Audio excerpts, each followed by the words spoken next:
Hey everyone, Janae with Palin Projects here, and part 2 of our seed starting series.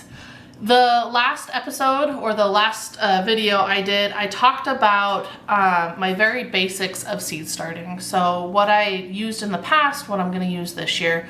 Quick recap, and I'm just going to show you. This is my setup this year. Feel free to go back and watch that movie or video and see kind of the details on what I've used in the past. Hopefully I give you some really good ideas on how to not blow the budget on seed starting, and then kind of show you and explain to you why I've upgraded my seed starting kits, or you know, what I'm using.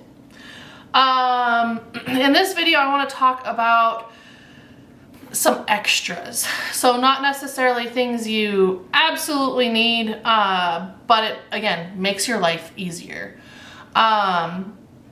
First up, I'm gonna talk about grow lights. I'm sure you hear a lot about grow lights.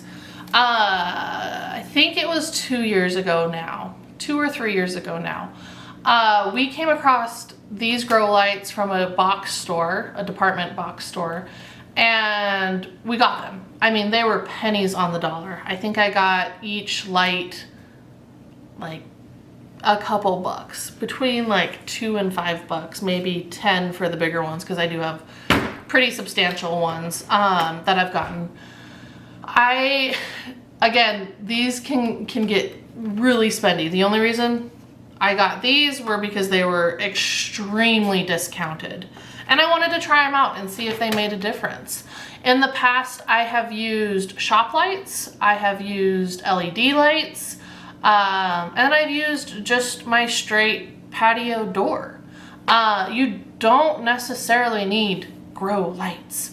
As long as you have a window that gets anywhere between like 8 to 10 hours, 6 is a little like not enough, but 8 to 10 hours worth of sunlight, great. That's all you need to start your seeds. If you're not starting a ton of seeds like I do, which in all honesty, I probably don't need to start as many seeds. But if you're starting like a tray or two, a windowsill is enough. As long as it gets about 8 hours of good solid sunlight. Honestly, I'm gonna say it, probably not the right thing to say. I'm not really a fan of these.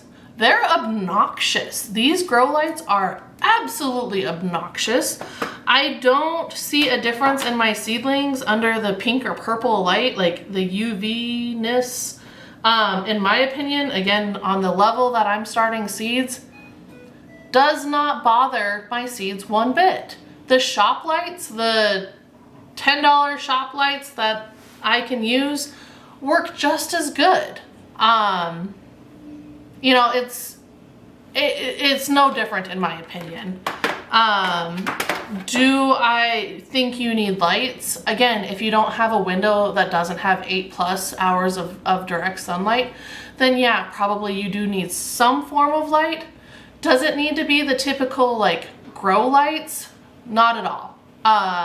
You know, you can have just a regular old light, you know, shining down on your seedlings, as long as it's close enough. And I will caveat, as long as you can put it close enough, your seedlings will be fine. The shop lights are, you know, LED. They're not fluorescent or whatever you call them. They're more LEDs. I did find that, and I don't have a shop light in here with me right now, but I did find that even with these grow lights, I had to do the same thing. I had to start my seeds like this, and then I bumped them apart as the seedlings grew. It is what it is. So, recap. Do you need the typical like fancy grow lights? No, just get a, you know, cheap pair of shop lights or just a light. Put it on your seedlings, call it good. The next thing I want to talk about are timers. If you are a lazy gardener like me, I highly recommend timers. So this one is a little bit fancier than this one. This is just, you plug it in, you turn the dial, you start it. This has a spot for, they're just like regular like Christmas timer lights. It has a spot for the hour of the day and when you want your lights to turn on and off. This one, like I said, a little bit fancier. It has a port for 2 lights, so if you need lights to go on at separate times or whatnot, you can have that happen. This is digital, so it's easier, in my opinion. You can set it for all night, evening, or on, you know, your on time, off time, morning, my countdown. It's a little fancier. Do I see a difference in when they turn lights on and off? No, you just set them and go. Do you need, again, do you need timers? Absolutely not. Plug your lights in, turn them on.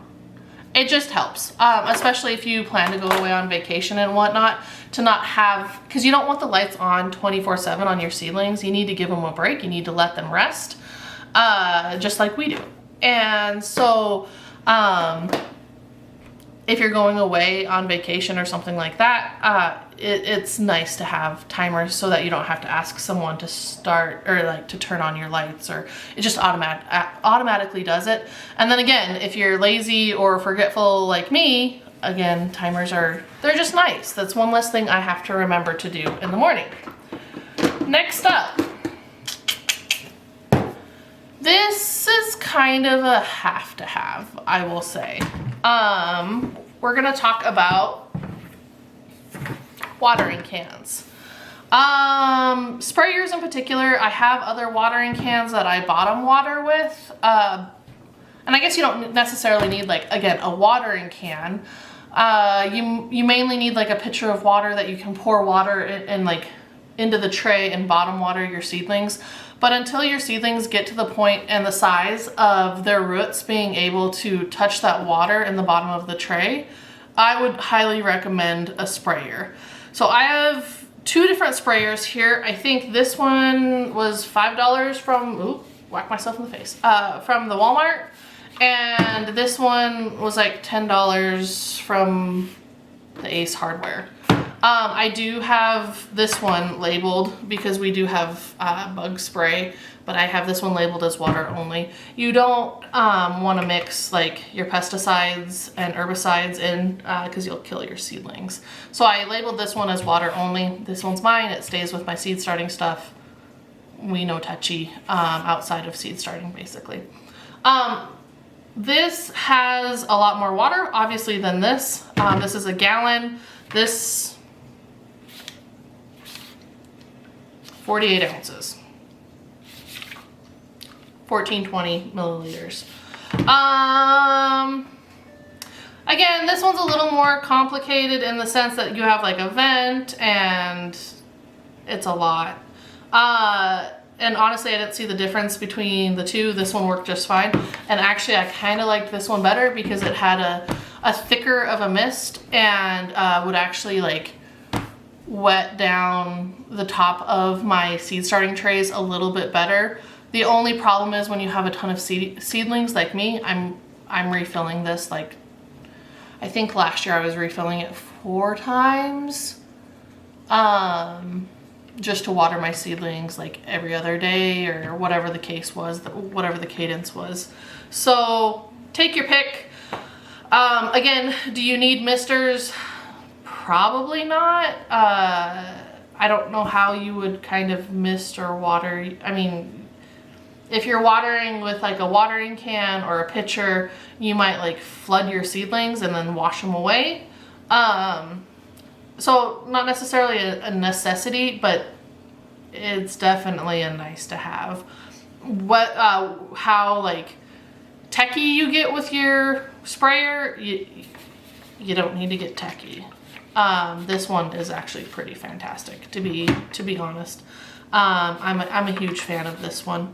So, that's my watering. Again, watering can for bottom watering. I pour it directly into the tray. So here's my tray. We'll just do this. It's full of stuff right now. I would just like lift this guy and then pour the water in like right here and just fill the tray up a, you know, quarter to a half inch. And that usually suffices. You can do that with a pitcher. You don't have to have a watering can necessarily. The watering cans just have kind of a thinner spout, and so it just makes it a little bit easier. But pull the whole six pack out, or pull your little, I don't know, your red Solo cup or whatever it is, and just pour it directly in. I mean, heck, when they're sitting on my front patio to get hardened off, I usually use like a faucet. Like, you don't have to get super fancy with it. The one thing that I probably would get fancy, and it's not even fancy, I just bought a mister. Again, I think it was between like $3 and $5 at the Walmart.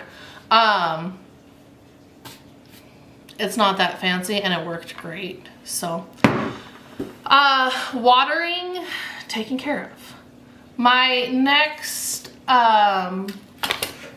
topic of conversation is whether to use seed starting like pots or soil blocks.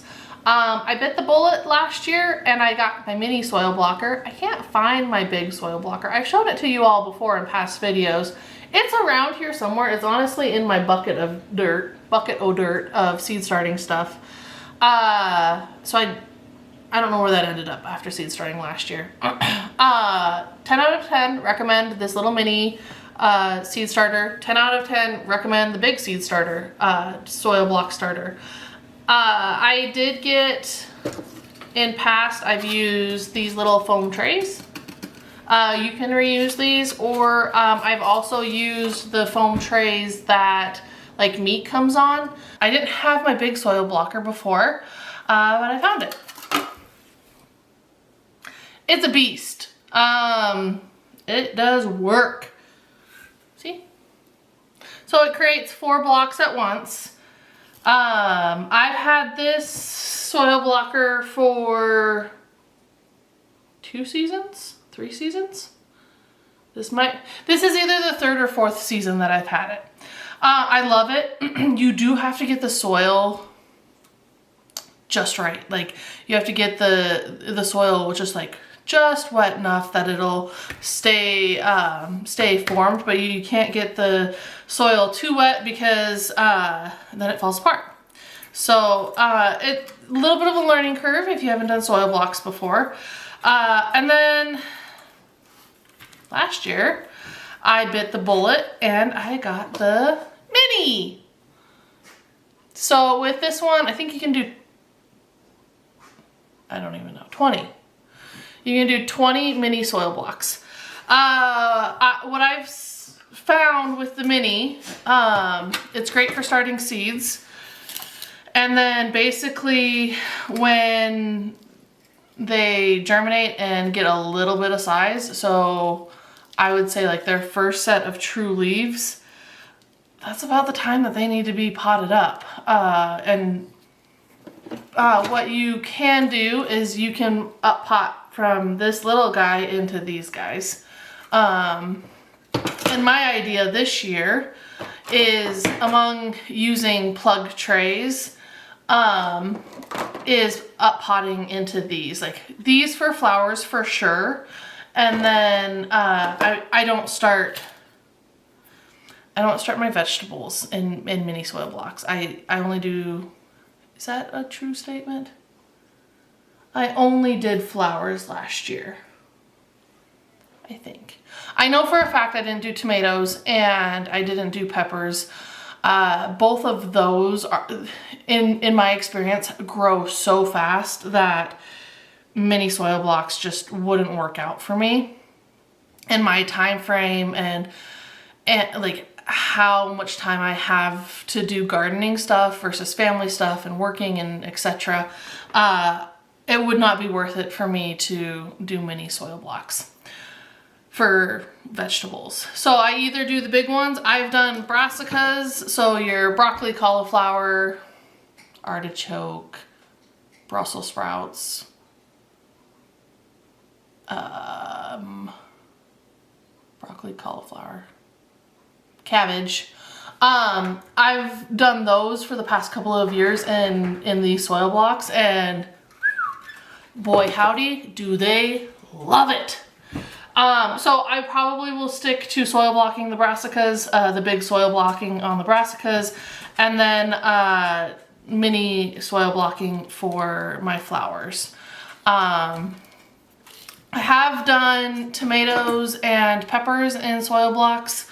What I have found with that is I end up potting them anyways. So I don't know. And they still work. They still love it. I honestly, like, I've had great results with the soil blocks.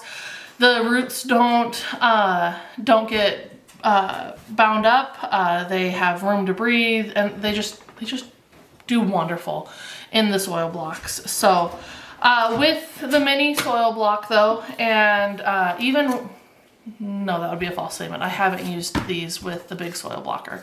But I've used these with the mini. You can reuse them. And then you can also, like, if you get meat from the store, those styrofoam trays as well are actually really great. They're much bigger. And so you can fit a lot more soil blocks on them. I can get two sets of minis on here. So I set one mini there, and then I set one. It's tight. I can't go like this. It's not wide enough to go widthwise. So I just make it kind of fit. But I can get 2 mini soil blocks on here. The thing with minis is you gotta kind of watch it. They dry out super easily. So I found myself watering and misting like almost daily to keep them moist so that the seeds would germinate. The thing that I liked about the mini soil blocks, especially with the flowers, was I could do a whole tray of petunias, or, you know, whatever I wanted to do, straw flowers, zinnias, whatever I wanted to do. And if they didn't germinate, because that's 20 plants. I mean, that's pretty substantial. And if I didn't have like a square that germinated, it was okay. I wasted this much space rather than, you know, that big of a soil block, or, you know, one of these, or a cell of this. And so I don't have a full, you know, 6-pack, or, you know, whatever the case was.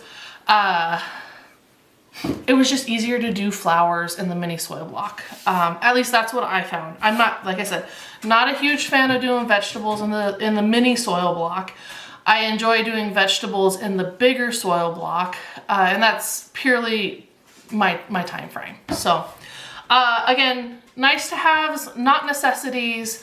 Pros and cons of both soil block sizes, and honestly, like, in my opinion, it's a good way to save money as well.